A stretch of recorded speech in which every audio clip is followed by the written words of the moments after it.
Hi everybody, I'm Snizzy Poo. Welcome back. Our discussion today has turned to the Congo Free State. This free state was brought up by my comrade YouTuber Democratic Socialist 01. In this video, Commie 01 makes the argument that the Congo Free State was anarcho-capitalism. Oh yeah, you heard me right. So strap yourselves in, grab yourself some popcorn, this is gonna be fun.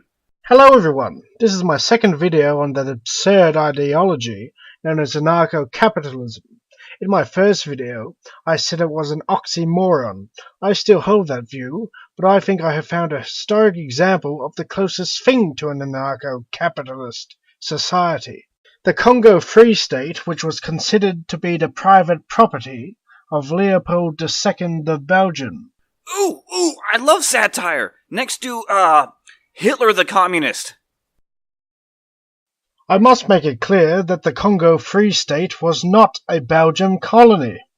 That's because the Belgian people wanted nothing to do with colonialism. But there's just something about that word.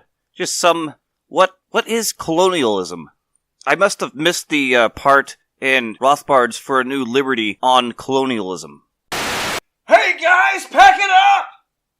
No, we're doing it wrong! No, we're gonna do the Leopold thing now! It was the private property of Leopold II and run for his own personal profit. The 20 million people who lived in the Congo were fully under his personal control. After all, they were living on his privately owned land. It was a fully fledged monarchical state in which Leopold II declared himself king sovereign. He called it the Free State because he tricked all other colonial nations into believing that this was going to be a free trade area. And that never happened. He took monopoly powers over everything and every person in the country. There were no free markets, hence there were no free people. Outsiders were not even allowed to colonize. To say that this is an anarcho-capitalist society is just absurd. And you, sir, are a charlatan. The natives of the Congo were forced to harvest rubber from trees so Leopold II could sell it to overseas buyers. If they failed to make the quota set by Leopold II, who was the private owner of the country, then they would be mutilated or killed by Leopold II's private police force, known as the Force Publique. During the Belgium Conference, Leopold II told the other colonial powers he was going to create a new civilized African man, and when such time were to arrive, he would give the country back to the people for them to run themselves. Where have I heard that line of reasoning before?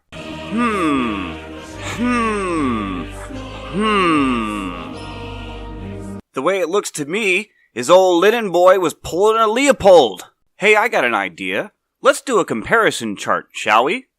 Let's see. Took over a massive area by use of force. Okay, how about forced labor? What about punishment for not reaching quotas? Let's see, what else did Leopold do?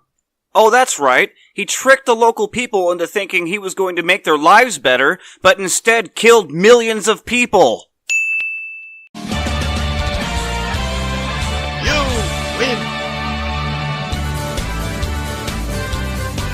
Okay, so Leopold II's reign on the Congo wasn't anarcho-capitalism. However, Commie number 1 has another argument. It seems that Ancap's failed to understand my last video about the Congo Free State. Wait, what? Which was the private property of King Leopold II of Belgium. Let's go over the facts again. The Congo Free State is recognized as the private property of Leopold II at the Berlin Conference. The Belgium state has nothing to do with the Congo till 1908. Leopold hires armed private thugs to enforce his rule over the property. His terror was enforced by private mercenaries. Profits of the colony went into Leopold's personal bank account, not into the coffers of the state of Belgium. You really think you got us with that private word, don't you? Say private enough times, it's going to make it true. Look, It is necessary when describing anarcho-capitalism to include private ownership of the means of production, but it is not sufficient. You're missing the part where markets are free. Anyone with a shred of integrity would describe this as an absolute monarchy. You're just embarrassing yourself, and that's why I've been taking a piss this whole time. I also argued that this kind of brutal dictatorship would be the end result of anarcho-capitalism, and the so-called non-aggression principle is a load of absolute rubbish. Now, I explained the first 3 points in my first video, so I will just focus on the last 2 points.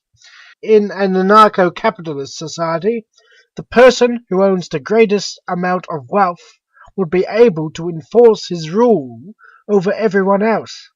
Say if a single capitalist can afford a private army of 20 mercenaries, whilst the other smaller landlords can't afford to hire any.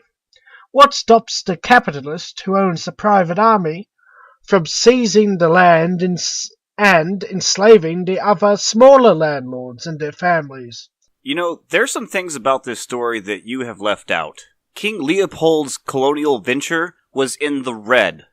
As it turns out, forced labor is expensive. He had to hire mercenaries to take care of frequent uprisings, which other rubber-producing countries didn't have to do. Also, free people end up producing much more than slaves. King Leopold was being out-competed in the market. He had to keep borrowing money from his country until 1908 when they forced him to hand it over to them to keep from bankrupting their country. At the end of it, the Belgian people had to pay hundreds of millions to pay Leopold's debt. King Leopold basically contrived a scheme where he was funneling money from the people of Belgium. And here's the thing, colonialism has a history of failing due to monetary constraints, and this is exactly why the people of Belgium did not want to get involved in this venture. Economically speaking, it doesn't work. Furthermore, market forces is what saved the Congo. Now, how about your argument that this would be the inevitable demise of anarcho-capitalism? Anarcho-capitalism is, by its nature, a voluntary society. The very premise of Ancap theory is that every individual owns themselves. This is the starting point. While the Free Congo state was the result of imperialism, which is anathema to the very idea of self-ownership. The NAP is a principle and does not have power on its own. This is true. The point is, ANCAPs refuse to break this principle in order to bring our systems online. This would be a performative contradiction, which could be pointed out by skeptics like yourself, which would end any progress towards a private society. We will not force this on anyone. I find it humorous that you bring up the NAP as some kind of negative aspect to ANCAP theory, while we hold to this principle and you do not. You wouldn't care to have a voluntary society, but instead want to make revolutions in which you force others to go along with your system. We can't force you to join our system because by using force, we would be negating the very principle our system relies on to function. Contrast this with your ideology, which includes violent revolutions where people are forced to use your system against their will. The reason why anarcho-capitalism won't become the Congo Free State, or say Maoist China, is the way in which anarcho-capitalist society is formed. We plan to decentralize state power and to privatize state institutions piece by piece so that the end result is a fully functioning private society with working and proven, through market forces, right enforcement protections. You see, we've taken note of the way communism has been tried and have found that by using force, it's too costly and there's too much rebellion. The whole experiment implodes on itself because sustained violence cannot make a sustained society. Just imagine the embarrassment of trying anarcho-capitalism and it spectacularly failing. Imagine how embarrassed an ANCAP would be having to make up silly excuses saying things like, "But it's not real anarcho-capitalism." I mean, holding an ideology that has failed so miserably would make you feel so pathetic that you would, I don't know, spend your days making straw man arguments against your political enemies. No, we won't make those kind of mistakes, even if it means anarcho-capitalism never happens. I think that's it for me today. If you like this material, please like and subscribe. Check me out on Minds and Bitchute, and I'll see you next time.